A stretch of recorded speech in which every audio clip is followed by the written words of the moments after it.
for the Teach Me Something, I'm going to be showing off um, a little bit of the abilities that Laravel, with its inertia.js counterpart, give you to do something like pagination and infinite scroll. So I've got a couple things just kind of set up here to get things started a little bit easier. So essentially we have kind of like a post comments format here in terms of the data that is going to be returned from the backend server. Use some shad CN components just to make it look a little nice for the demonstration. The comments have replies, but this is all just data that is seeded. The text is all lorem ipsum, and this is all put into a SQLite database to return from the backend server, so we can do some stuff on the front end with it. So we'll mostly focus on the posts. I think this is a good example of where you might have a lot of information that you need to return to the screen, but we want to make sure that that's performant. And a good way to do that is through pagination, to basically chunk the data that is returned from the server on a page-by-page basis. But we want to improve the user experience a little bit by not having to have them click on the standard pagination toolbar at the bottom, going from page 1 to page 2, bouncing between first and last page, seeing the whole result set. So we're going to work our way through this so we can essentially just load everything onto the screen when it's needed as they scroll. So like I said, here we've got about 15 posts. I think what we're going to do is we're going to chunk these into segments of 5, and we'll show that off. So let me switch over to my code editor here, and I've got some TypeScript types set up that kind of match the data already that we're going to be returning from the back end, but I have not yet paginated anything. So let's go ahead and do that. So this is the React component file, but I'm going to switch over to a Laravel routes file. Now, typically, what the work that I'm going to be doing in this route file would normally be done in a controller, and maybe have some services or some other architectural layers, mixed in there to make the code more maintainable on the back end. But we're not too concerned with the back end for this demonstration, so we're just going to go ahead and use this setup here. So I've got a home route essentially set up in Laravel, which grabs all of the posts that we have in the back end, with the users related to those posts, their comments, any replies that a comment has, etc. And let's go ahead and first we're just going to go ahead and we're going to change this to paginate the result set, and like I said, I think we'll do chunks of 5. So if I do this and we go back to our browser window here and refresh, what are we missing here? I know exactly what it is. Let's go to the front end file, because we essentially changed the way that the data structure is being returned to the React component. So in the React component, if we go down here to our main portion of this, and typically some of the components and things that I have in this single React file, we would split them out and make them more reusable, but for the purposes of this demo, I think that this works just fine. So right now we are Laravel through inertia is basically injecting this React component with a list of posts, which is what we have here. But now that we've started to paginate it, I'm going to go ahead and we're going to get rid of this, and we're actually going to switch it to the paginated response type, so paginated posts. And we'll have to update the map here. The paginated response curated by Laravel will have the data nested within a data key. We can take a look real quick at the actual data structure and schema here. So when you have pagination, you get certain metadata about the pagination back, like the current page number, again, the list of data that's included, links, next page URL, some stuff like that. So just kind of worth seeing what we're working with in terms of a data structure there. But let's go back down here, and again, we've updated this now to map off of the data key, and things should be loading now. And yep, they are. And since we're chunking it by only 5 posts per page right now, this is all that we've got. So what might we want to do next in terms of pagination? Maybe we might want to add a button down here that will load additional posts when the button is clicked. So let's go back to the React component and let's work on doing something like that. Let's add a button. And with Laravel and their starter kits, ShadCN is actually already bootstrapped into the application, so a lot of the UI components are already available to us. So we'll do a button. Let's make sure that we pull in the right one, because we don't want headless React. We want the one that's already in the project. And we'll add an on-click event. And we'll call the handler method that we're going to invoke load more handler. And we'll just say here, load more. Right. And then let's go ahead and we'll add that handler now.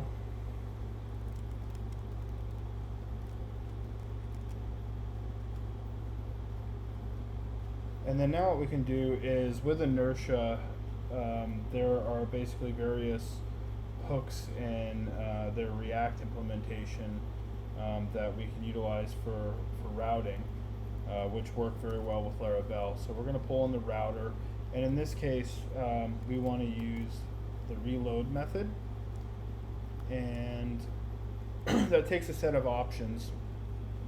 Let's go ahead and make sure we got the import here. So when inertia passes data props down to various page components, sometimes you might want to specify in a reload only the data that you care about in the reload. So in this case, we only want posts. So I'm going to pass this only parameter, which takes an array, and we're going to say that we only want the post data. And so if we do that, let's see what happens.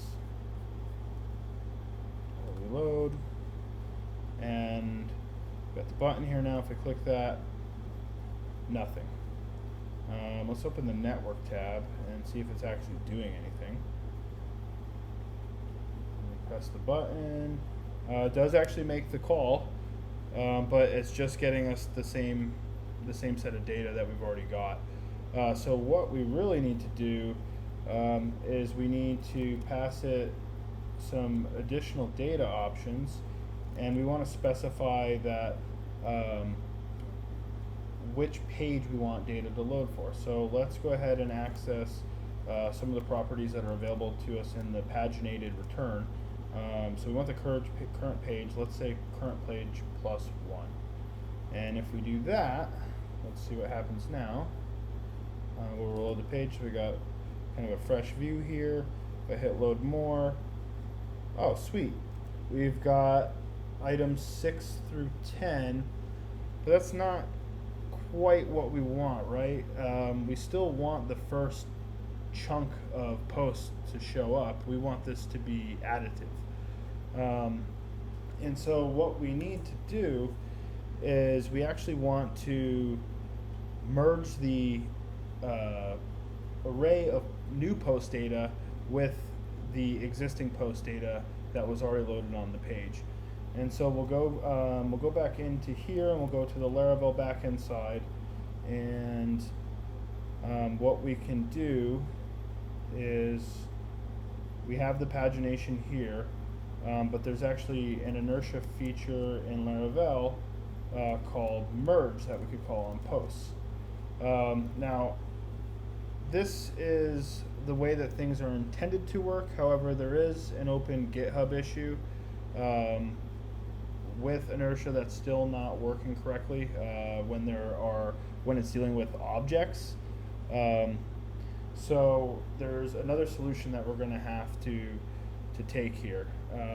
What we can actually do is we're still going to merge the posts, but we want them in array form. So we're going to call items on the post collection in Laravel, and then let's see if things work now. So if I go here, nope, we've got an error somewhere. I didn't expect that to work, but I think there's still more that we actually need to do here. The problem is actually in the way we're receiving the data, right? So now we're getting an array of posts and not an object. So we could go ahead and just change this back to post.map and update the types, but that's not really the solution either.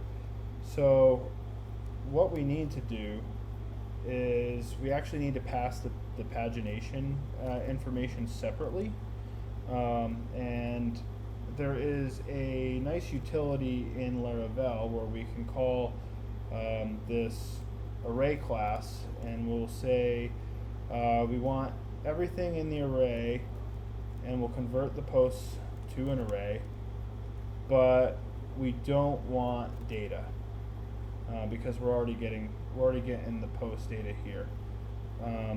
So we're going to go ahead and do that. I think this looks good from the back-end side, but if we switch back over to the post JavaScript React file, we need to make some changes here. So the component is receiving posts. Previously we were saying that was of the paginated post type, but now we also need to receive the pagination, and so we'll update that here. The pagination, we'll do an omit on the paginated posts, and we don't want the data. And then this is actually going to be a post with its relationships for the users and comments and things like that, and that is now in array form. So we'll need to update a few things here. So this is now keyed off of pagination, and where else? This is now just a map on an array. I think that all looks good. Let's see what happens.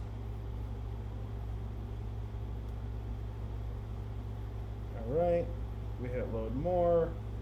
Okay.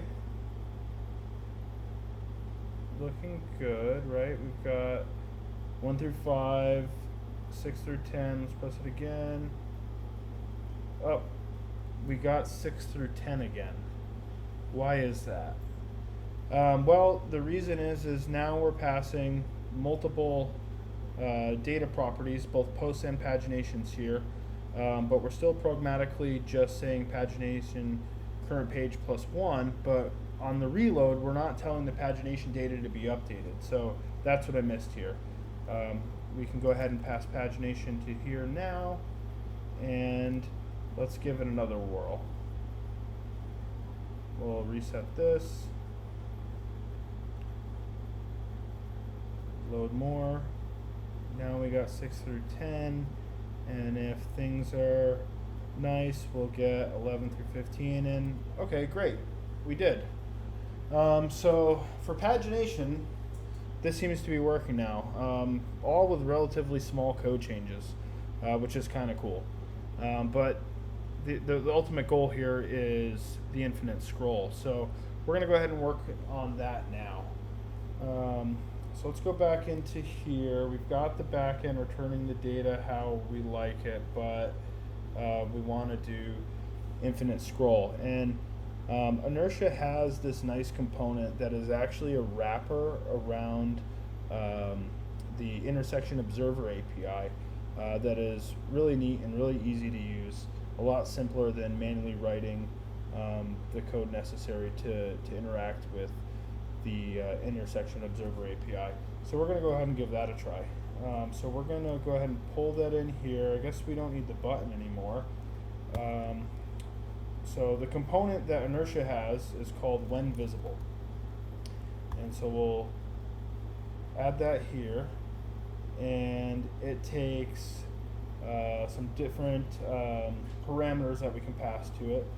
So we could specify that we want our data to be posts. And it has a fallback parameter where we can pass in a component that we want when the data has not yet loaded. So what if we just did something like this? I think that looks good. And then we just need a child element or component here that will display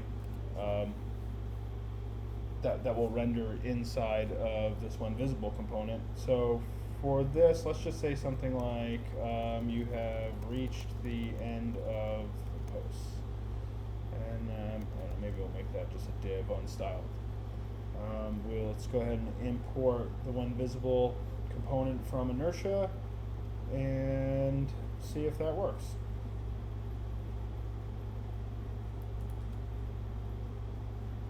So we scroll. Okay, it kind of worked, but we got posts 1 through 5 again. So what are we missing?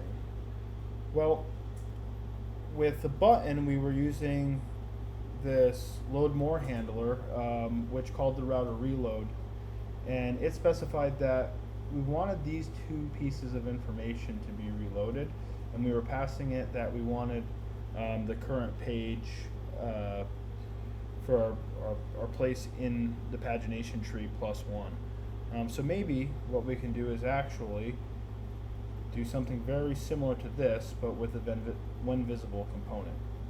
So we're actually going to get rid of data in this case because we don't just want the default data. We want to specify more specifically what posts we want. So there is a params option that we can pass, and let's kind of format this a little bit nicer here. And that takes an object of options. We'll keep the fallback, and let's just use pretty much the same thing that we had in our handler. So we want posts and we want pagination, and then for the data, we do want to specify that the page is the pagination current page +1. Nice autocomplete for us there. And gotta close this object here. All right, let's see what happens now. All right, we'll refresh the page. We scroll. Awesome. We got 6 through 10, but we're still missing 11 through 15. And the reason for that is by default, the when visible component will actually only load once when it hits the intersection that it's observing. So there's an always key that we can set. It's a Boolean. And so we can say, all right, we'll set that to always be true. So anytime it hits that point of intersection, it should do a reload on post and pagination and pass the current page +1. So now let's see what happens. All right, looking good. All right, we got all 15. But if I open my network tab and we kind of look at what's going on here, oh no, we set it to always. So it's trying to load pagination pages that don't exist. So we don't want all of those unnecessary calls to be made to the server. So what we can do is, because this is based on a Boolean value, we could do something like, let's say, always when pagination current page, we'll say, is less than or equal to pagination last page. I think that should fix this and about do it. And maybe let's change this to a span. See if it stays centered.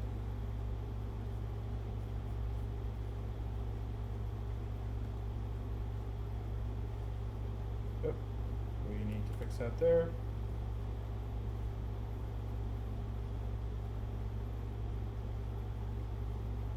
Alright, we're getting those. Let's check the network tab and make sure that we're not getting any unnecessary requests occurring.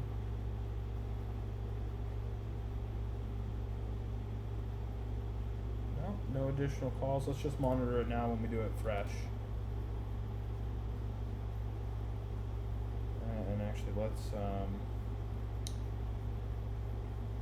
show this one more time with this filter to just XHR requests. There's page 2. There's page 3. There's page 4. And we don't get anything else. So I think that looks pretty good. And yeah, that's a simple way to do infinite scrolling in a Laravel application when you're using Inertia.js. There's also Inertia.js adapters for Vue and I think Svelte. And on the backend, I think they're even starting to support backends like Ruby on Rails. And I think I saw an open source interpretation for WordPress too. So it's kind of cool what you can do. And the way these things are evolving. Well, thanks for checking this out.